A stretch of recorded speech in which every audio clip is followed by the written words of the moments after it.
Tavis Campbell never thought that at 40 years old he would experience such pure, boundless happiness. On the morning when LaTanya told him the news, the whole world seemed to light up with new colors.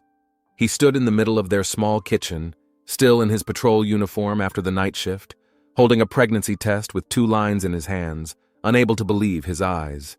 "I took 3 different tests," LaTanya said quietly, her brown eyes filling with tears. "They're all positive, Tevi. We're going to be parents." Tevis knelt down in front of his wife and pressed his face against her belly, where a new life was growing. Their life, their miracle, the one they had been waiting for 5 years. 5 years of hope and disappointment, 5 years of monthly heartbreak and consolation. "I love you," he whispered, his voice trembling. "I'll be the best father I can be, I promise. I'll protect you both with everything I have." LaTanya stroked his head, smiling through her tears. She looked happy. But for some reason, Tavis felt that there was something else lurking in the depths of her eyes. Anxiety, perhaps, or even guilt. But he was too overwhelmed with joy to dwell on it. Perhaps it was just fear of the unknown, of new responsibilities. After all, they had waited so long for a child that they had almost resigned themselves to the idea that it would never happen. The following weeks, Tavis walked around in a daze. At work at the Leander police station, his colleagues congratulated him, patted him on the shoulder, and joked that he had finally hit the mark. He wasn't offended. He was bursting with pride. In his spare time, he studied books on pregnancy, browsed forums for new fathers, and made lists of necessary purchases. "You're acting like you're the first person in history to have a child," LaTanya said with a laugh when he brought home his 5th book on parenting. "I just want to be prepared," he replied, kissing her on the forehead. "I want to know everything that might come in handy." LaTanya snuggled up to him, but there was something desperate in her embrace that he chalked up to hormones. Pregnancy changes women, makes them more emotional. That's what all the books he had read said. With each passing month, LaTanya's belly grew rounder, and Tavis couldn't get enough of his wife's transformation. She glowed from within, or so it seemed to him. Only sometimes, when she thought he wasn't looking, her face took on a strange expression, a mixture of anxiety and determination. But as soon as he spoke to her, she smiled again and joined in the conversation about their future baby. In the 4th month, they found out they were having a boy. Tavis couldn't hold back the tears at the ultrasound when the doctor pointed to the tiny heart beating on the screen and said, "Congratulations, it's a boy." "I want to name him Jacob," Tavis said as they drove home. "After my father." LaTanya paused before responding. "How about Marcus? Or Darian," she suggested. "A modern name for a new generation." But Tavis was so keen on naming his son after his father that LaTanya finally agreed. It was another oddity he didn't notice at the time. She had always spoken warmly of his father and said she would be happy to name their child after him. During her 5th month of pregnancy, LaTanya began staying late at work more often. She managed a small beauty salon in downtown Leander and explained her delays by saying she needed to earn more money before the baby was born. Tavis believed her unquestioningly. He always believed her. "I'll work overtime," he said one evening when LaTanya came home at almost midnight, tired and pale. "You need to rest more. Think about the baby." "It's okay," she replied, avoiding his gaze. "I like being busy. It makes the time go faster." Deep down, Tavis felt a vague uneasiness, but he suppressed it. Of course she was just nervous, like any expectant mother. Of course she wanted to be useful while she could still work. After all, LaTanya had always been an independent woman, one of the reasons he had fallen in love with her. The 6th, 7th, and 8th months flew by in pleasant busyness. They prepared the nursery, painting the walls a soft blue. Tavis assembled the crib, installed a baby monitor, and hung a homemade mobile with little stars and planets above the crib. LaTanya sewed crib bumpers and bedding, knitted tiny socks and a hat. "You'll be a wonderful mother," Tavis told her one evening as they sat in the nursery admiring the results of their labor. LaTanya turned away, and he noticed a tear rolling down her cheek. "Hey, what's wrong?" he asked, pulling her close. "Just hormones," she replied, wiping away her tears. "I'm happy, really. It's just that sometimes I get scared. Will I be able to do it? Will I be a good enough mother? You'll be the best, Tavis said confidently, kissing her on the top of her head. We'll have the happiest family in all of Leander. Latanya didn't answer, just held him tighter. The due date was approaching. Tavis was getting nervous. He was afraid of missing the start of labor, afraid that something would go wrong. He memorized the route to the hospital and mentally rehearsed what he would do when the contractions started. His colleagues teased him, saying he was more tense than during operations to apprehend armed criminals. Tavis didn't argue. It was true. Nothing in his life had ever meant as much to him as this child and this woman. Labor began in the middle of the night, a week before the due date. Tavis woke up to Latanya's quiet moans and immediately knew what was happening. His heart leapt into his throat when he turned on the light and saw his wife's frightened eyes. "It's starting," she whispered, and there was so much fear in her voice that Tavis was momentarily lost. "Everything will be fine," he said, trying to sound confident. "I'm here. We'll get through this." He helped her get dressed, gathered the bag he had prepared in advance, and sat his wife in the car. His hands were shaking so badly that he dropped the keys twice before he could start the engine. The drive to Lander Hospital took about 20 minutes, but to Tavis it seemed like an eternity. Every moan from Latanya echoed in his head with pain and fear. He drove carefully but faster than usual, mentally rehearsing what he would say to the doctors. A nurse was waiting for them in the emergency room. She quickly filled out all the paperwork and called a doctor. A few minutes later, Dr. Nina Devance appeared, a tall woman with short graying hair and tired but attentive eyes. "First time?" she asked, shaking Tavis's hand. "Yes," he replied, feeling his mouth go dry. "Don't worry, everything will be fine," said Dr. Devance with a professional smile. "We'll take care of her." They wheeled Latanya away on a gurney and told Tavis to wait in the hallway outside the delivery room. "I'll call you when it's over," the nurse promised. The wait was unbearable. Tavis jumped up and paced from corner to corner, then collapsed back into the hard plastic chair. He tried to pray, even though he wasn't a particularly religious man. He checked his phone every 2 minutes, even though he knew no one would call him. Everyone important to him was now behind the doors of the maternity ward. 3 hours later, Dr. Devance came out to him. Her green surgical gown was damp with sweat, and her eyes looked even more tired. "How is she?" Tavis jumped up. "How's the baby?" "Everything is going well so far," the doctor replied. "But labor is progressing slowly. We gave her an epidural, and she's resting now. I think it will be a few more hours before you become a father, Officer Campbell." "Can I see her?" Tavis asked. Dr. Devance shook her head. "It's best not to disturb her right now. She needs to rest before she starts pushing. I promise I'll let you know when there's any news." Tavis nodded, suppressing his disappointment. Of course, the doctors knew best. Of course, he had to think first and foremost about the welfare of Latanya and the baby. He spent another 2 hours in the hallway, feeling the tension inside him grow. At one point, he stepped out into the hospital courtyard to smoke, an old habit he had given up when he learned of Latanya's pregnancy. But now his nerves were getting the better of him, and he needed some kind of relief. When he returned to the hallway, he found it empty. Apparently, the nurses had gone about their business. He sat down in his seat, leaned his head back against the wall, and closed his eyes, trying to calm down. Soon, it would all be over. Soon, he would be holding his son in his arms. Suddenly, muffled voices came from the half-open door of the room where Latanya was. Tavis had no intention of eavesdropping. It was against his principles. But something in his wife's voice made him prick up his ears. She was speaking hurriedly, tensely, not at all like a woman about to become a mother should speak. He rose from his seat and, without knowing why, took a few steps toward the door. Perhaps Latanya needed him? Maybe something had gone wrong? 5,000, he heard his wife say. "I'll pay you 5,000, Nina. That should be enough." Tavis froze, not understanding what she was talking about. 5,000 for what? "Latanya, do you understand what you're asking?"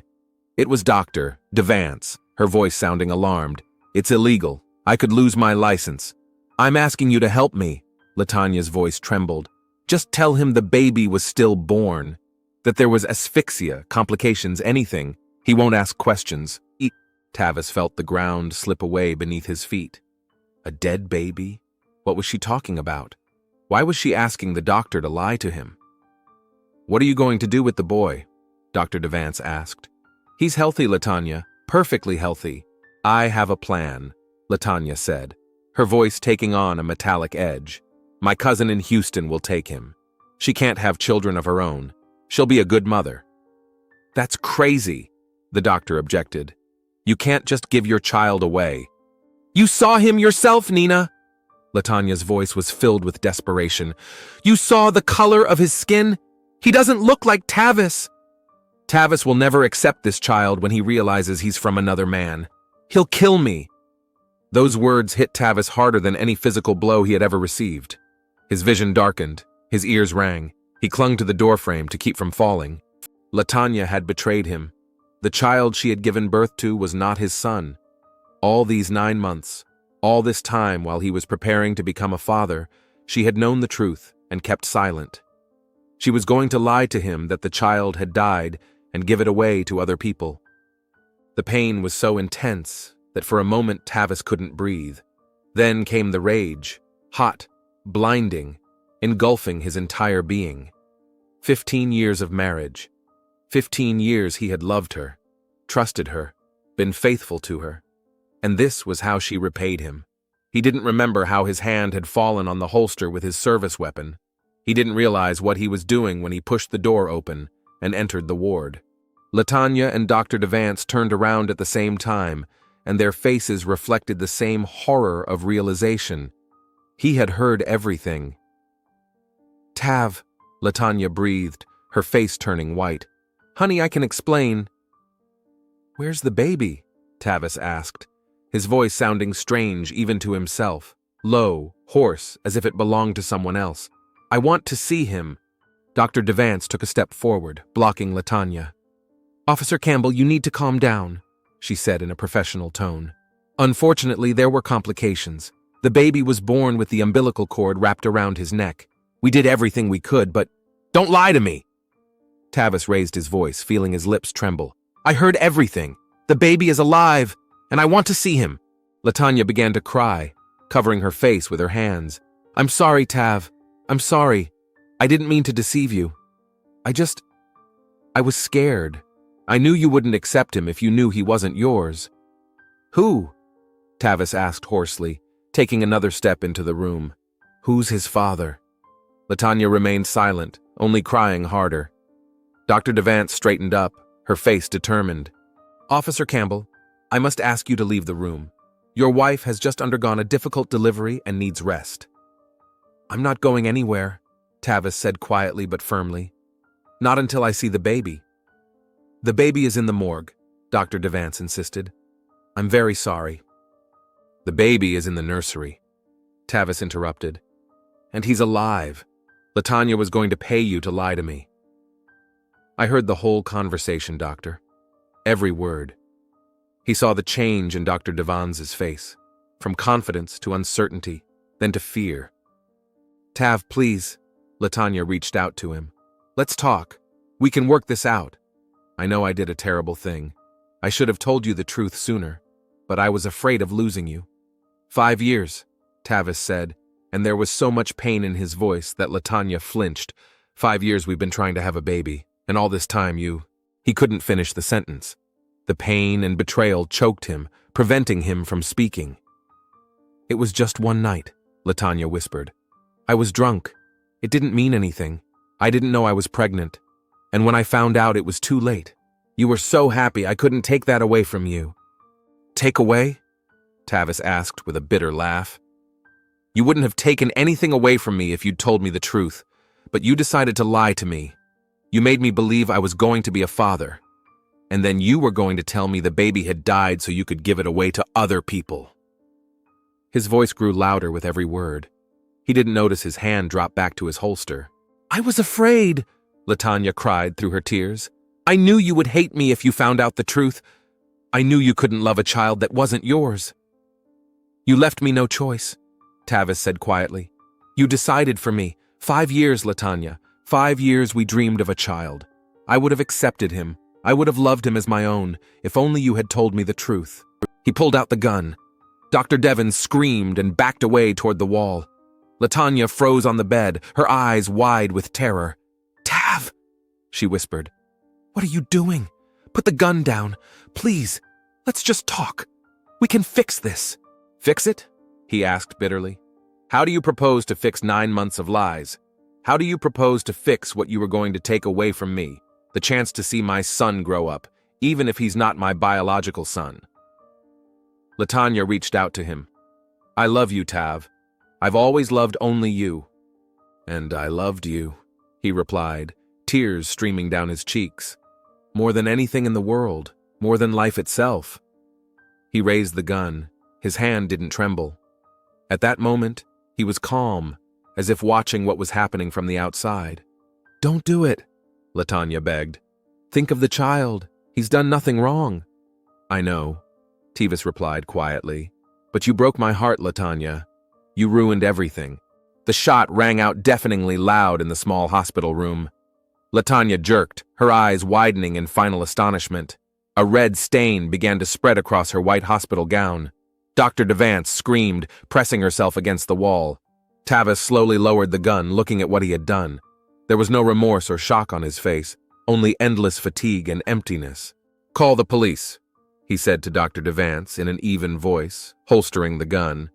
"Tell them Officer Tavis Campbell shot his wife and is waiting to be arrested."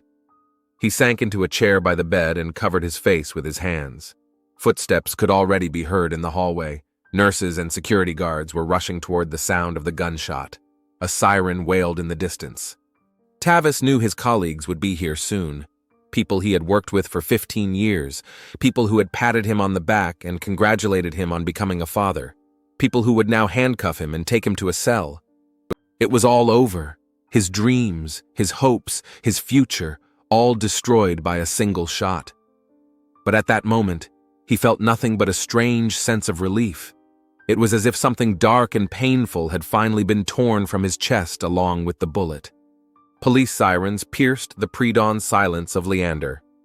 3 patrol cars with their lights flashing stopped at the main entrance of the hospital, followed by an unmarked gray car. A tall man in a dark suit emerged from the car, Detective Jermaine Brooks, lead investigator for the Leander Police Department's Homicide Division. Jermaine was 37, but deep wrinkles around his eyes and early graying in his closely cropped hair made him look older. 15 years of dealing with human tragedy had left their mark. "What do we have?" he asked the young patrolman who met him at the entrance. "Officer Campbell shot his wife in the maternity ward, sir. He called the police himself and is waiting to be arrested." Jermaine frowned. He knew Tavis Campbell personally. Not well, but well enough to consider him a good cop and a decent man. What could have driven him to do such a thing? "Any witnesses?" "Dr. Nina Devens, an obstetrician-gynecologist. She was in the room when the shot was fired." "Any other victims besides his wife?" "No, sir. Only Mrs. Campbell. The ambulance confirmed her death." Jermaine nodded and entered the hospital. The lobby was in chaos. Medical staff, security guards, police officers. Frightened patients peered out of their rooms, trying to understand what was happening. A shooting in a hospital was an extraordinary event, even for police officers who were used to everything. The maternity ward was on the 3rd floor. When Jermaine got out of the elevator, he was met by Captain Maurice Daniels, a heavy-set man in his 50s with a permanently dissatisfied expression on his face. "Great start to the day," Daniels grumbled instead of a greeting. "One of our guys shot his wife. The press is on their way. It's going to be a bloody circus." "I'll take it," Jermaine replied calmly. "What do we know about the motive?" "Nothing yet. Tavis is refusing to talk to anyone but you. He said he'll only tell you." This surprised Jermaine. He and Tavis had never been particularly close. Why did he want to talk to him? "Where is he now?" "In the next room, under guard. But you'd better check out the crime scene first." The room where the murder had taken place was cordoned off with yellow police tape. Forensic technicians were already at work, taking photographs, collecting samples, and measuring distances. Jermaine put on latex gloves and shoe covers before entering. LaTanya Campbell's body was still lying on the hospital bed. Death had distorted her features, But even now it was clear that she had been a beautiful woman. High cheekbones, full lips, long eyelashes. A huge blood stain spread across her white hospital gown, a single bullet right through the heart, a professional shot. "The preliminary cause of death is a gunshot wound to the heart," said the medical examiner, without looking up from his notes. Death was instantaneous. Time of death is approximately 3 a.m. The weapon? Officer Campbell's service pistol. It was seized during the arrest. Germain walked around the room, carefully examining the details. No signs of a struggle, no traces of resistance. LaTonya hadn't even tried to defend herself or run away. What was the story behind this? Finished with his inspection, Germain stepped out into the hallway where the captain was waiting for him. "I need to talk to Dr. Devens," he said. "She's the only witness. She's in the doctor's office, recovering. She's very shaken up." Nina Devens sat on the couch, hugging herself as if she were cold. When she saw Germain, she flinched. "Dr. Devens, I'm Detective Germain Brooks," he introduced himself, showing his badge. "I need to ask you a few questions about what happened." Nina nodded, her hands trembling slightly as she adjusted her glasses. "I understand. Go ahead. Tell me everything in order. What happened before the shot?" Nina took a deep breath, as if gathering her thoughts. Mrs. Campbell came in around midnight, in labor. Her husband brought her in and waited in the hallway. The delivery went smoothly, without complications. The baby was born healthy, a boy, weighing 3 kilograms and 400 grams. She fell silent, her gaze becoming distant, as if she were reliving the events. "What happened next?" Germain prompted her gently. I'm not sure what happened. Officer Campbell suddenly burst into the room. He was very agitated and demanded to see the baby. When I told him that the baby was in the nursery being examined, he didn't believe me. He started shouting and accusing his wife of adultery. Then he shot her. Germain watched her closely. Something in her story sounded insincere, as if she was leaving out important details. "Dr. Devens, are you sure you've told me everything? Why did Officer Campbell decide that his wife had cheated on him?" Nina looked away. "I don't know. He was very upset. Maybe he had some suspicions before. Was there any conversation between you and Mrs. Campbell before her husband came in? A conversation he could have overheard?" Nina paled, her fingers clenching the armrests of the chair. "No. Nothing out of the ordinary, just the usual medical questions." Germain realized she was lying, but decided not to press her at that moment. He would return to the conversation later, when she didn't have time to think through her story. "All right, one more question. The child. You said he's healthy?" "Yes," Nina nodded. "He's in the pediatric ward under observation. I need to see him." Dr. Devens looked concerned, but didn't argue. She led Germain to the pediatric ward, where newborns lay in glass incubators. A nurse stood next to one of them, making notes in a chart. "There he is," Nina said quietly, pointing to the last incubator. Germain stepped closer and immediately understood why Tavis Campbell had been so furious. The baby was clearly mixed race, light brown skin, curly hair, but both Tavis and LaTonya were dark-skinned. Biologically, it was impossible for their child to be lighter than both of them. "I see," said Germain, turning to the doctor. "Now I understand the motive." Nina lowered her head without answering. "Dr. Devens, I appreciate your help. But I must warn you. If I find out that you are withholding important information from the investigation, there will be serious consequences." "I understand," she replied quietly. It's a complicated situation." "Murder is always a complicated situation," Germain said harshly. "But the truth is the only way to get justice."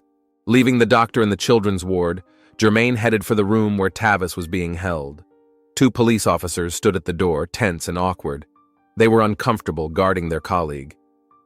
"I'll talk to him alone," Germain said. The officers nodded and stepped aside to let him pass. Tavis Campbell sat on the edge of the hospital bed with his head down. His hands were free. No one had handcuffed him. Another unwritten rule of the police brotherhood was not to humiliate your own unless absolutely necessary. "Tavis," Germain called softly. Campbell raised his head. His eyes were empty. No remorse, no fear, no anger, just endless exhaustion. "Germain," he said hoarsely. Thanks for coming. You wanted to talk to me. I'm listening. Tavis ran his hand over his face as if wiping away an invisible web. I shot my wife, he said flatly. I admit it. I won't deny it or make excuses. Why, Tavis? Germain asked, sitting down across from him. What happened? She betrayed me, Tavis replied, and pain finally broke through his voice. We tried to have a child for 5 years. 5 years of hope and disappointment. And then she got pregnant, and I was the happiest man on earth.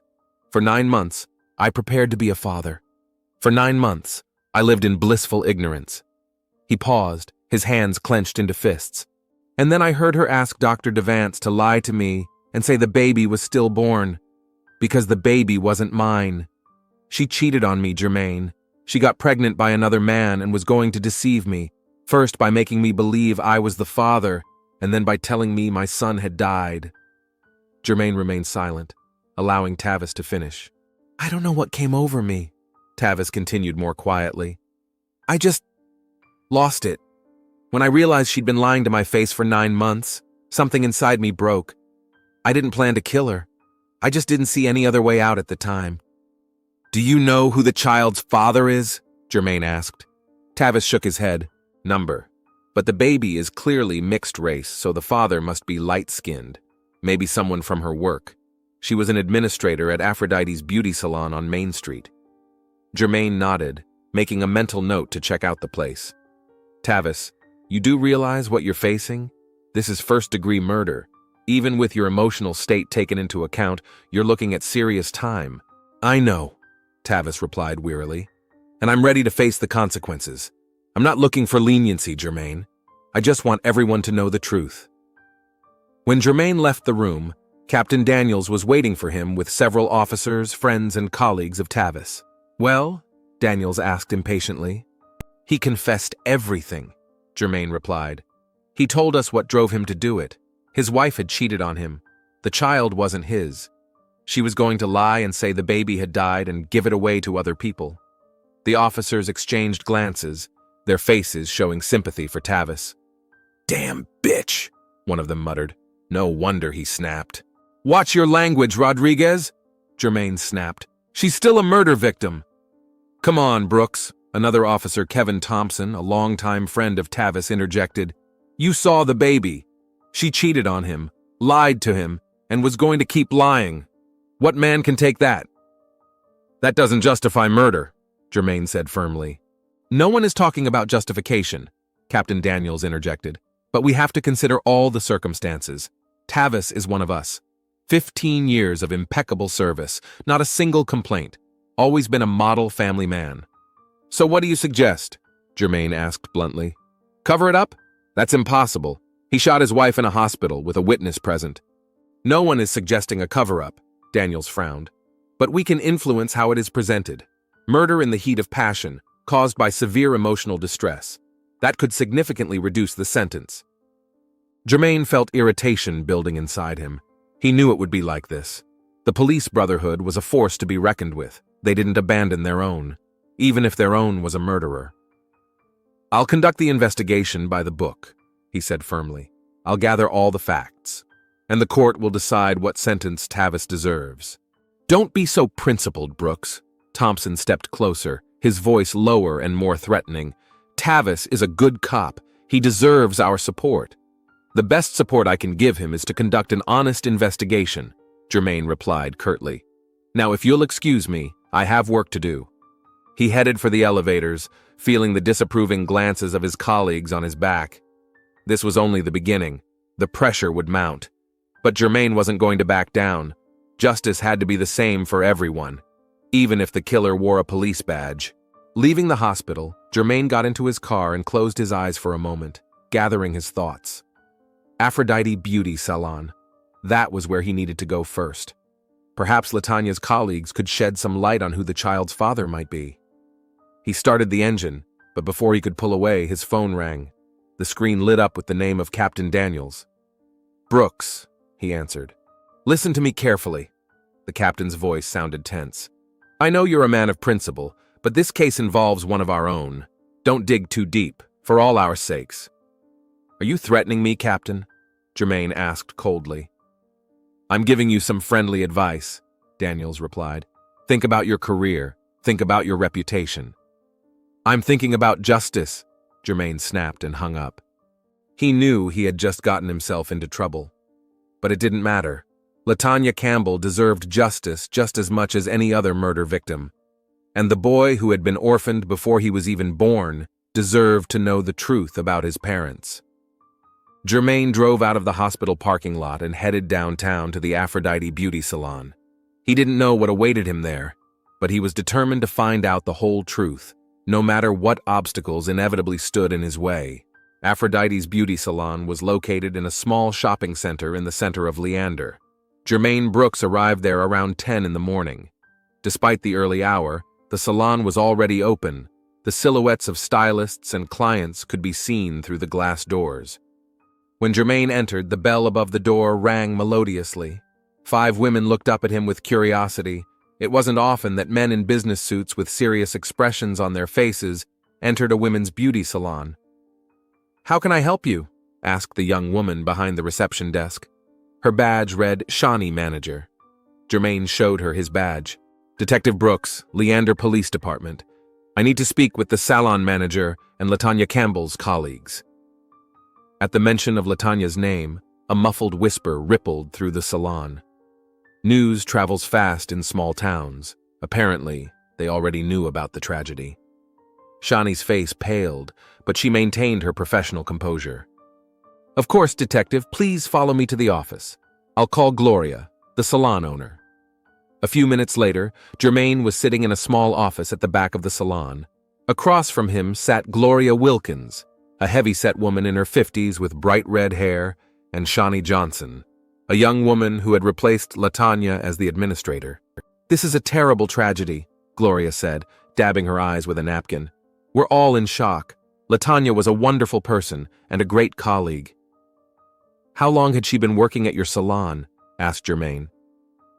Almost 4 years. She joined us as an administrator and quickly became indispensable. The clients loved her. Did you know she was pregnant? Of course, Gloria nodded. She was so happy about the pregnancy. She and her husband had been trying to conceive for a long time.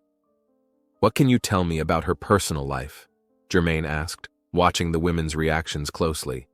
Did she have a special relationship with any of her colleagues or clients? Gloria and Shawnee exchanged quick glances, and Germain realized he had hit a nerve.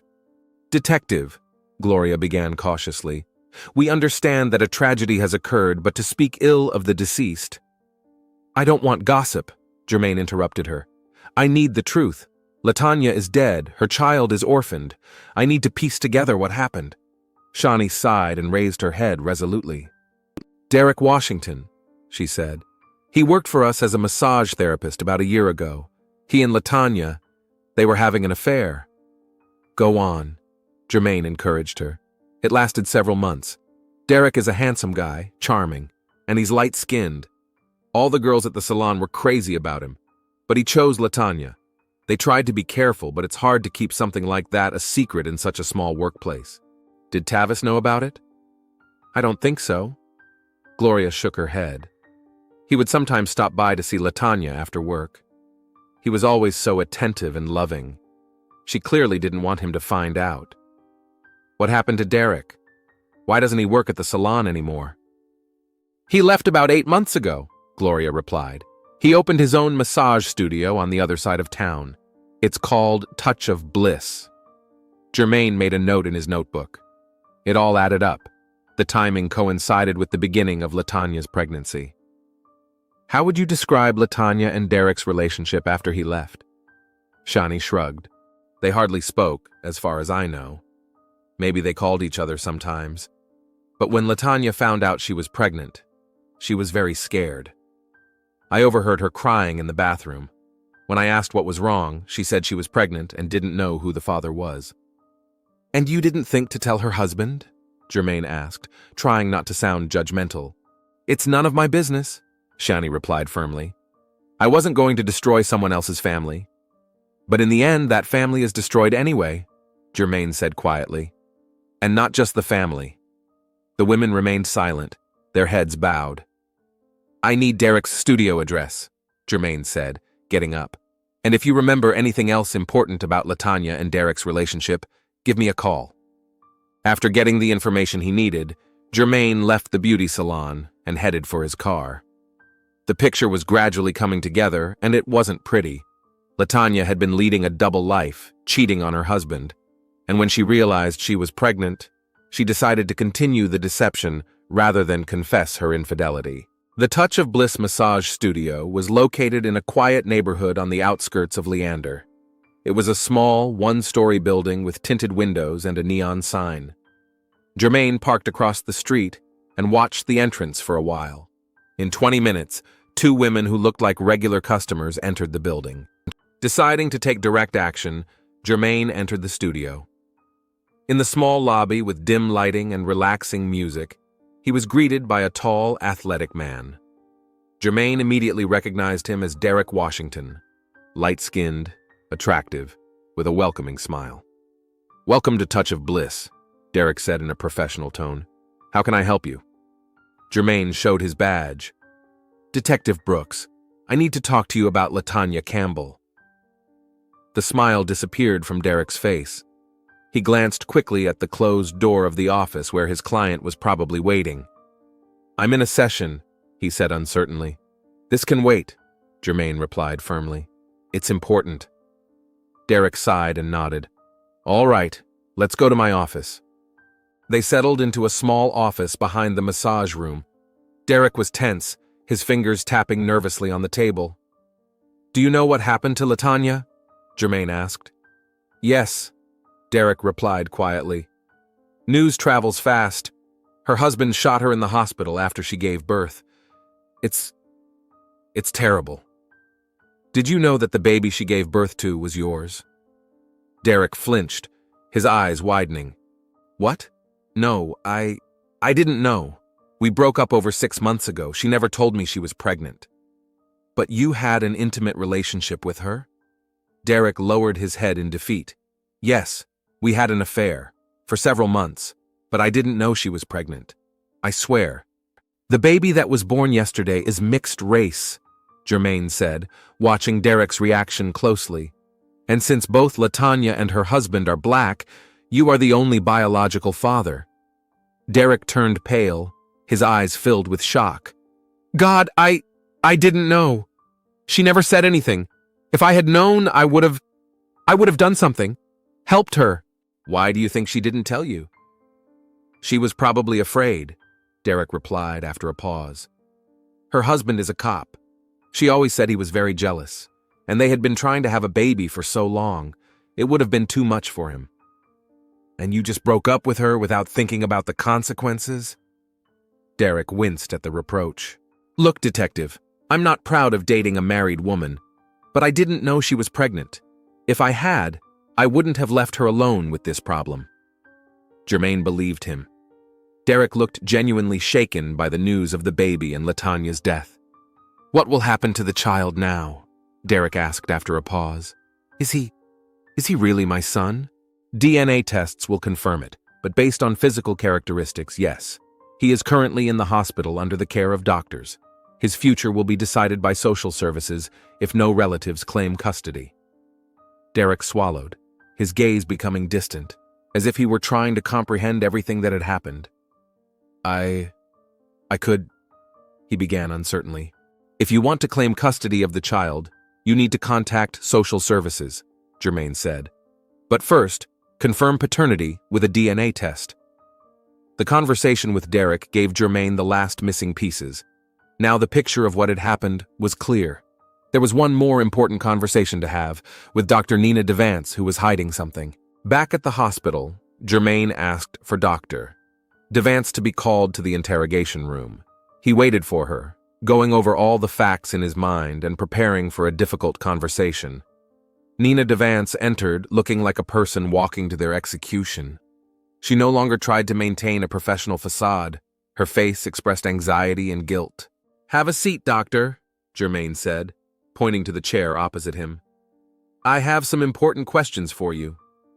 Nina sat down, folding her hands in her lap. "I know I wasn't completely honest with you this morning," she said, anticipating his questions. I was afraid that I would be accused of complicity.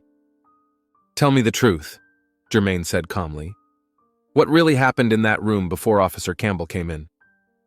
Nina took a deep breath, gathering her courage. Latanya offered me money, $5,000, to tell her husband that the baby was stillborn. She wanted to give the boy to her cousin in Houston. She said it was the only way out because her husband would never accept a child who was obviously not his. And you agreed?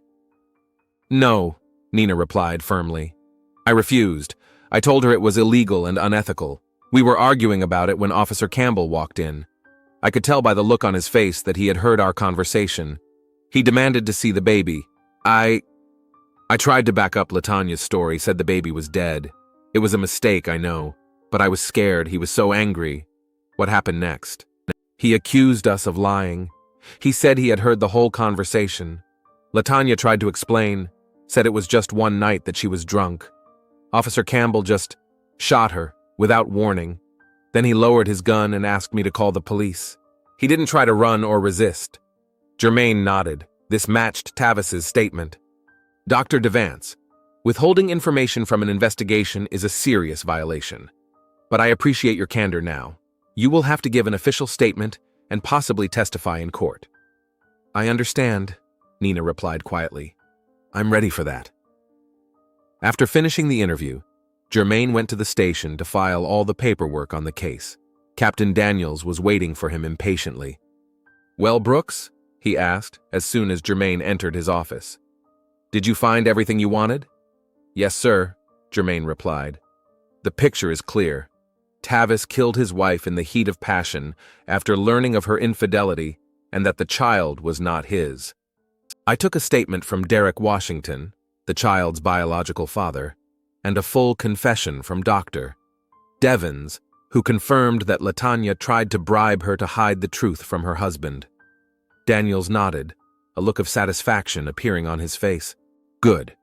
So we can present this as a crime of passion caused by severe emotional distress. There are mitigating circumstances. That's for the court to decide, sir, Germain replied neutrally. Of course, Daniels agreed quickly. But we can help Tavis by presenting all the facts in the right light. He's a good cop, Brooks.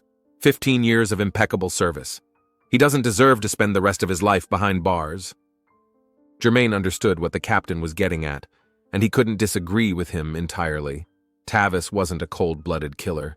He was a man who had broken under the weight of betrayal. I will present all the facts objectively, Germain said. The court will take all circumstances into account. Tavis Campbell's trial took place 3 months after the murder. During that time, Tavis remained in custody, refusing to post bail. He didn't want any leniency, saying he was ready to pay for what he had done. The courtroom was packed with journalists, police officers, and ordinary residents of Leander who had been drawn to the high-profile case. Germain testified, presenting the facts as he had promised, objectively, without trying to either discredit or exonerate Tavis. Dr. Devance recounted her conversation with Latanya and how Tavis reacted when he heard about his wife's betrayal. Derek Washington confirmed his relationship with Latanya and admitted that he was most likely the biological father of the child, as confirmed by a DNA test. Tavis's lawyer, provided by the police union, built his defense on the argument of a state of affect, a temporary clouding of judgment caused by extreme emotional distress. He emphasized Tavis's impeccable record, his service to the community, and the fact that he had called the police himself and had not attempted to evade responsibility. The jury deliberated for only 4 hours. The verdict was guilty of manslaughter committed in the heat of passion. Taking into account all the circumstances of the case and Tavis's impeccable reputation, the judge handed down an unexpectedly lenient sentence, a 5-year suspended sentence with mandatory psychological rehabilitation. A whisper of surprise rippled through the courtroom. Such a sentence was rare in murder cases, but the judge explained his decision. Considering the exceptional circumstances of the case, the defendant's impeccable previous reputation, his sincere remorse, and the fact that he turned himself in to the authorities, I believe that society will not benefit from depriving Tavis Campbell of his freedom. However, the judge added sternly, this does not mean that the court takes human life lightly. Any violation of the terms of probation will result in immediate imprisonment. When the hearing ended, Germain approached Tavis. The former police officer looked lost, as if he couldn't believe the court's decision. "What now?" Germain asked. Tavis shook his head. "I don't know. I was ready for prison. I deserved it." "What about the kid?" Germain asked cautiously. "Derek mentioned the possibility of custody, but he hasn't filed any official papers yet. The boy is still in the system." Tavis looked up at him, and for the first time in a long time, something resembling interest flashed in his eyes. "The child, is he healthy?" "Yes, absolutely." Germain nodded. "He's in a children's home near Leander. It's temporary until the permanent custody issue is resolved." Tavis was silent for a long time, lost in thought. Finally, he said, "I'd like to see him. Just see him." 3 days later, Tavis Campbell stood by a crib in an orphanage looking at a little boy. The staff member delicately stepped aside, leaving them alone. The child resembled Latanya, the same full lips, the same slanted eyes. But his light skin and curly hair were clearly Derek's. The boy looked at Tavis with curiosity, his tiny hands waving in the air. Tavis cautiously held out his finger, and the baby immediately grabbed it with surprising strength. And then something happened that Tavis did not expect. The child smiled. It was not yet a real conscious smile, just a reflex Tavis had read about it. But to Tavis at that moment, it meant everything. He looked at this little person who was not his son by blood, but could have been his son by love if Latanya had chosen the path of truth instead of deception. And for the first time in many months, Tavis felt something other than pain and emptiness, a quiet, cautious hope. Maybe all was not lost. Maybe something good could come out of this tragedy. Maybe he could still be the father he had dreamed of being. The boy was still holding his finger, unwilling to let go. And Tavis realized that he didn't want to let go either. Not now. Maybe never.